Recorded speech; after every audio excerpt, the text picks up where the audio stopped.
এই প্রথম আমার হিজড়া সম্প্রদায়ের ভিতরে, এই মিরপুরের ভিতরে আমি জামাতের আমির সাহেবের কাছ থেকে তাকে অনেক অসংখ্য ধন্যবাদ যে আমি একটা ত্রাণ পেয়ে আমি উপকারিত হয়েছি।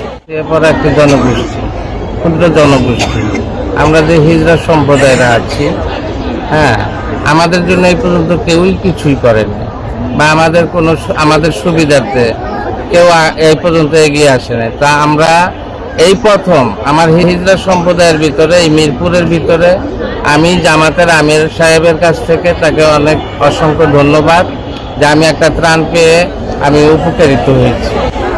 এইভাবে আমাদের সম্প্রদায়ের যারা আছে তাদেরকে প্রত্যেকেই যেন আমারই মতন তারা সুবিধার আওতাভুক্ত হয়, এবং আমরাও আমাদের তরফ থেকে আমির সাহেবের জন্য দোয়া করি, এবং জনগণের কাছেও আমরা দোয়া চাই।